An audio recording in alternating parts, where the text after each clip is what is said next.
Hi, I made this video, I'm making this video to help people who work with people that have addictions, or maybe new to counseling in general. Maybe they've been doing it for a long time and they realize that they want to stick with some of these people before, after, during the process of change.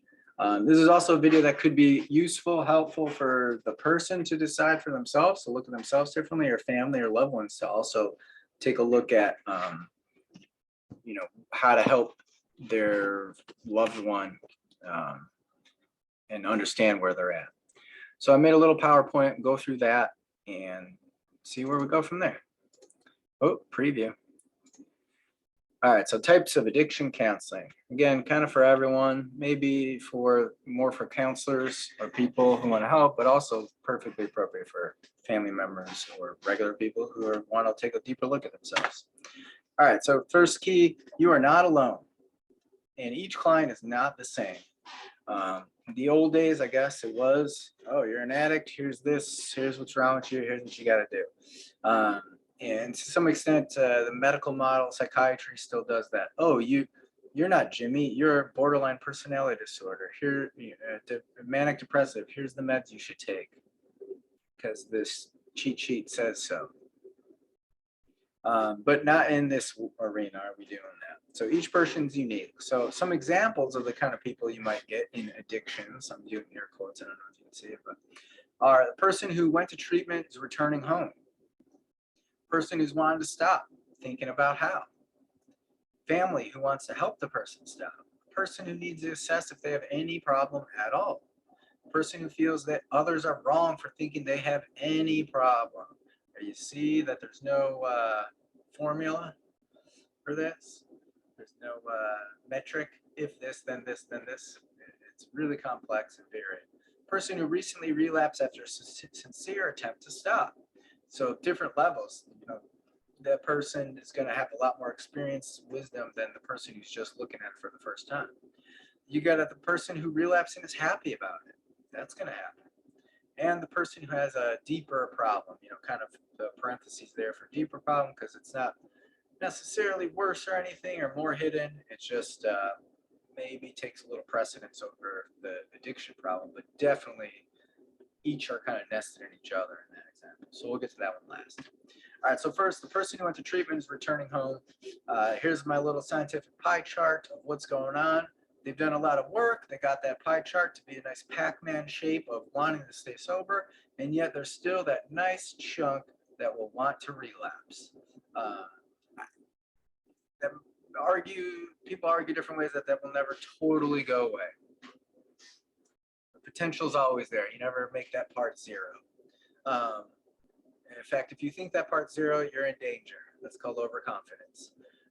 And so just for all people involved, the person, the family members, the counselor, therapist, to know that having that chunk that still will want to is not a bad thing. It doesn't mean the person doesn't want to stay sober. It means that their brain is trained and it's a complex thing and has a lot of inputs for that one output over the years.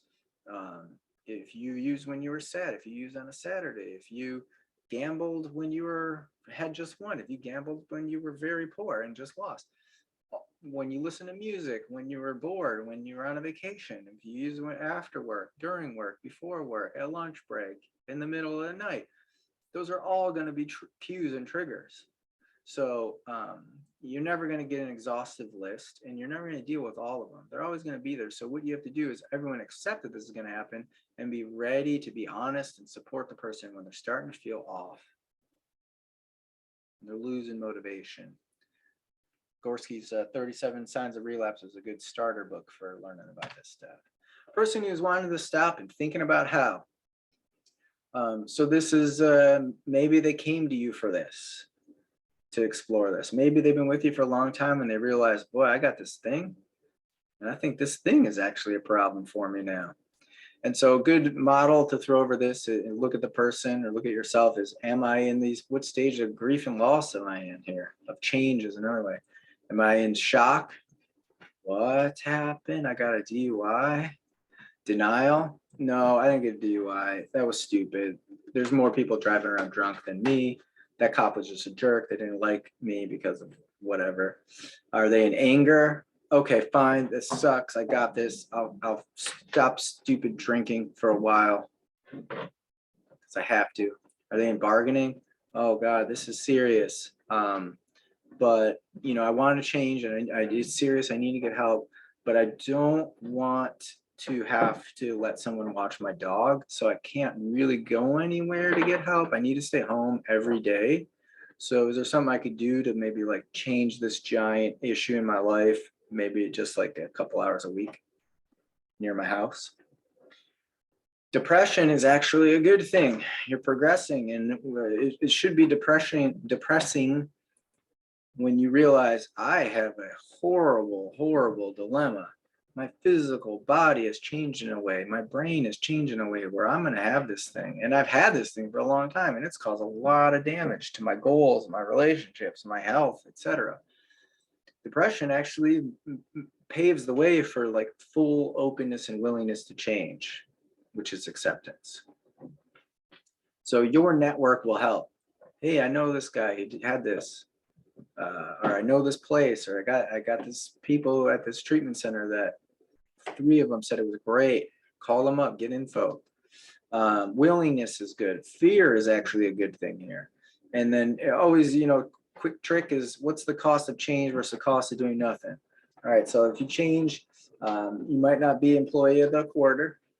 You might have a little bit of debt. It's gonna be sad saying bye to your doggy. But the cost of doing nothing is your dog finds you dead in your apartment. You have no job, you lose your insurance, unemployed. So is it really a decision now? Is it really something to decide, or is it kind of obvious the path forward? Another client, another type of work is the family who wants to help the person stop. And this could be the family, their loved one already stops and they want to have help, know how to make them not start again, even though they can't really do that, but they want to help. Or it could be they want the person to stop. The person has no idea that their family's even talking to you. So really complex here, a whole body of work, literature, family systems therapy, structural family therapy, some intervention models work on this. Key here with this is encourage them, be supportive of them, being honest, of them expressing their feelings. Really important for the family to talk to each other, not to just use you as a go-between or try to get you to be the hero and come, hey, can you save Johnny? He's got this bad problem. Sure, I'll save your son for you. Okay, cool. We'll be on vacation. It's fixed. Okay. And so that would be really weird, right? But people want to do that all the time, and it's tempting as a helper to be the hero. Don't fall into that trap, though. They need to talk to Johnny. Person who needs to assess if they have any problem at all. So just regular people. I got written a ticket by a police officer. They gave me reckless driving, but it could have got a DUI, really. An in-law or friend saw something concerning. So someone who's not used to seeing your behavior, they see your behavior plus whatever thing, and they're like, that's not right. That's worth looking at. Your spouse is upset. Maybe they're not even upset about your gambling or your drinking or your internet usage. They're upset because you guys haven't slept together in 10 years, or you're not home at all.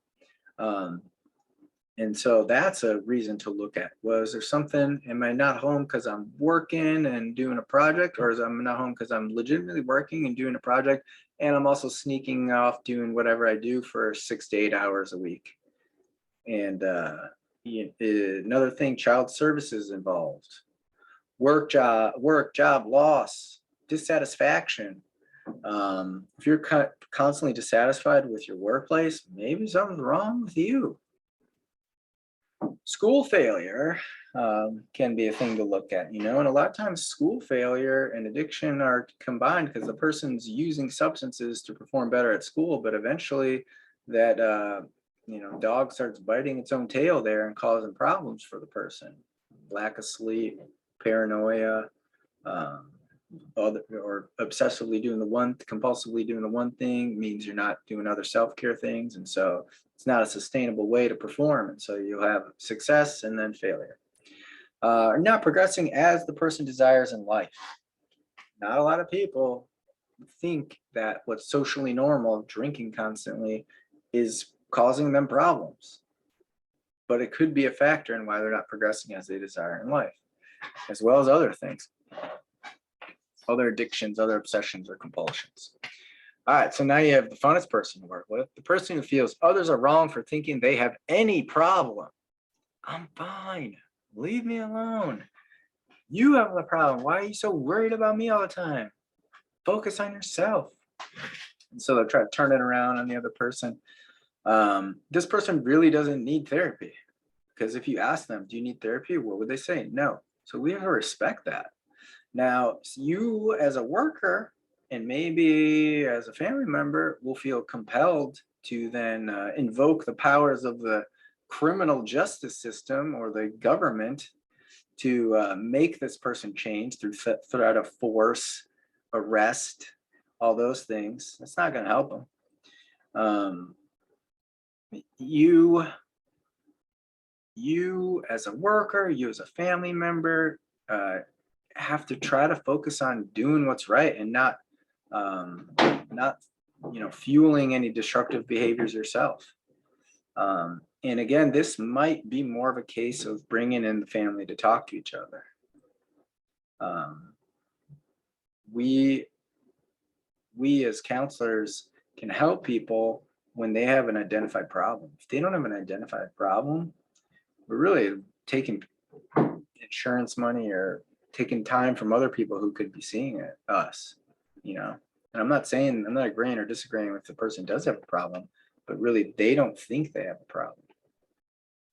That's not something that's really amenable to change in any way, shape, or form. You're in a conflict between two parties then. They really need a mediator.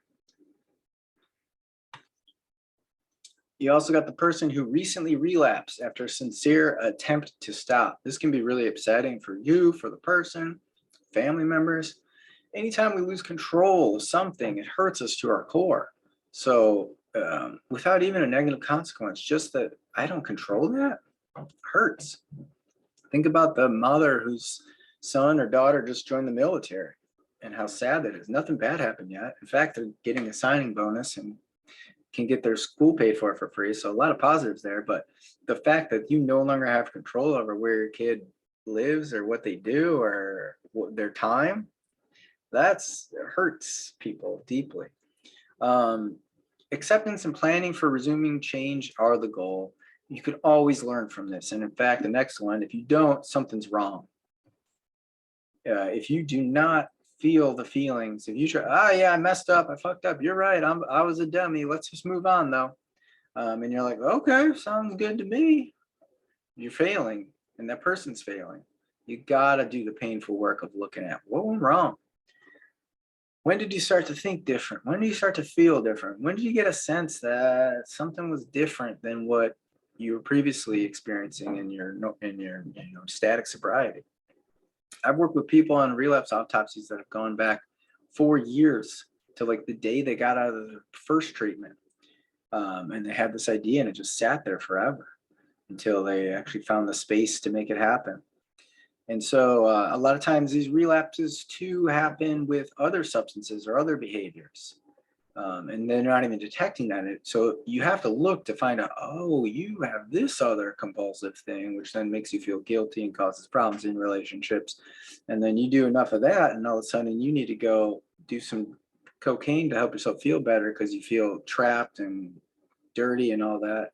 And so, a lot of times this uncovers other obsessive compulsive behaviors that weren't detected before. So commend their honesty and encourage to stay on course. You don't want to, the stereotypical, the kid comes home from running away and the parents yell at them. You don't want to do that. It's like, oh, thank God you told us this relapse. That's so awesome. You didn't sneak off on your own and here you are and you want to stop again and look at this and learn from it. Oh, let's go. Let's get to work. Very serious, very huge for that. And then, like I said at the bottom, it could be a number of factors. It's never one thing. It's never like, it's especially not, you didn't never want to stop. You lied the whole time. It's like, no, people's feelings change on a daily basis. That's why car salesmen are really apt to get you to sign that deal right there, right then, because they know if you walk away, probably you're gonna feel different in 20 minutes. So now you got the person who relapsed and is happy about it. And I did the little like, face because there's a huge disconnect there. There's a disconnect for you as the person working with them going like, I feel extremely scared for you. And yet you're in here looking very happy and proud of yourself. And so there's like this pause in there, and then there's also the disconnect in the person. If you were working them for a while before treatment, after you saw them, the last time that they broke up and woke up in a place they didn't want to be and did things they didn't want to do, and then cut themselves the next day to feel better, and then were seeing things and went to get help, and then they started feeling better, and then they were so happy that they didn't have all that crazy, and then they're back again, but they're happy now. And it's like, how are you so disconnected? All that bad stuff happened literally 6 months ago.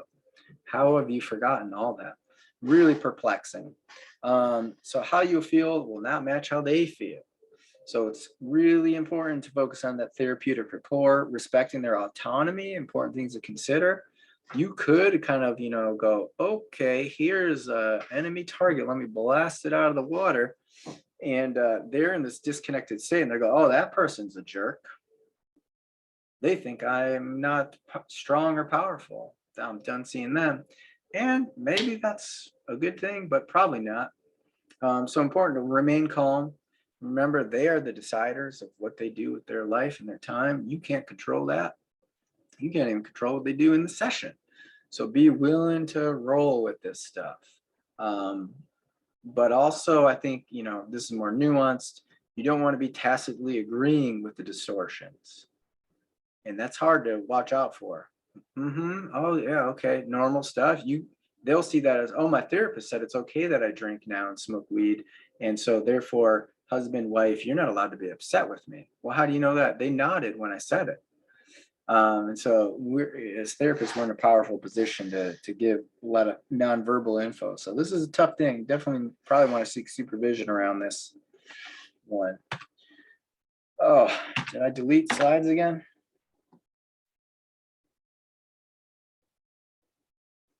Oh, I hope I didn't. Let me fix this real quick. There we go. Okay, yeah, here's the last one. Then you got the person who has a deeper problem.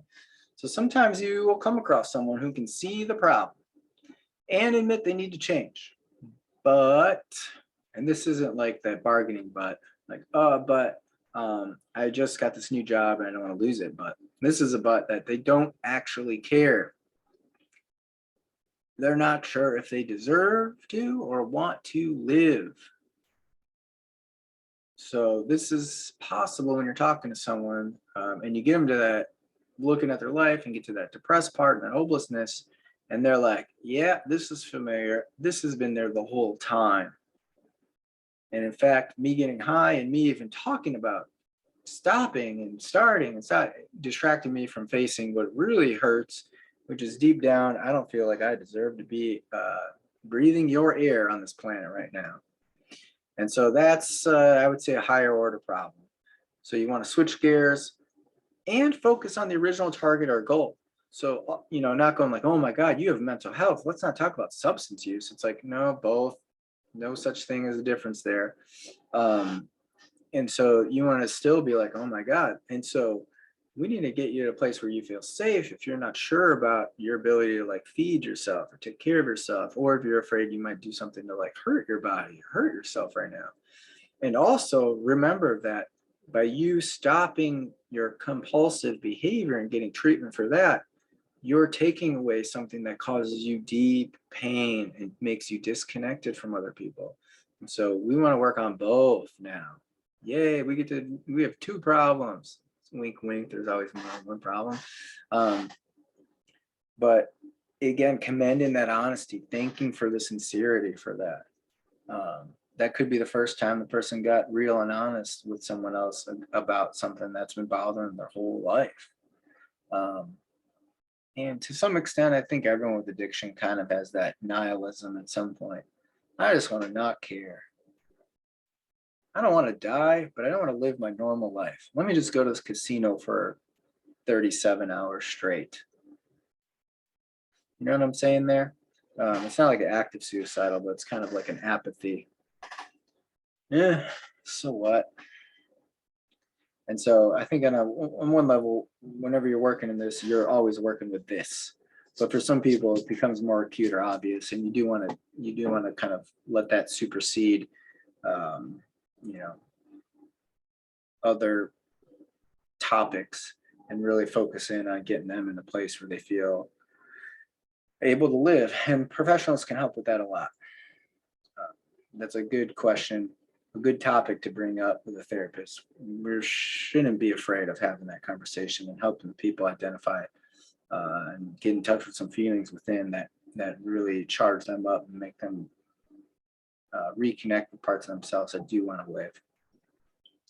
All right, so I think I should have probably did an outro slide, but I didn't. But so I don't exactly want to end it on that slide.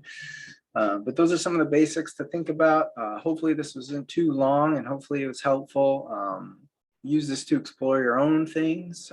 Definitely working with anyone who's got, addiction counseling experience. They might not have these same categories, but they'll know what they're talking about. They'll kind of know what you're dealing with here. And if you're new to the field and you don't, and you're wondering why you're struggling, it's like, well, you're not just working with one problem, opiate use disorder. Oh, that's the problem I work with. And all these people have that one problem. BS. They're all humans. We're all different, but we're not alone. So remember that if you're a helper or a person in need of help, you're not alone. That's key. All right, I'm rambling. Talk to you later. Hope this was helpful.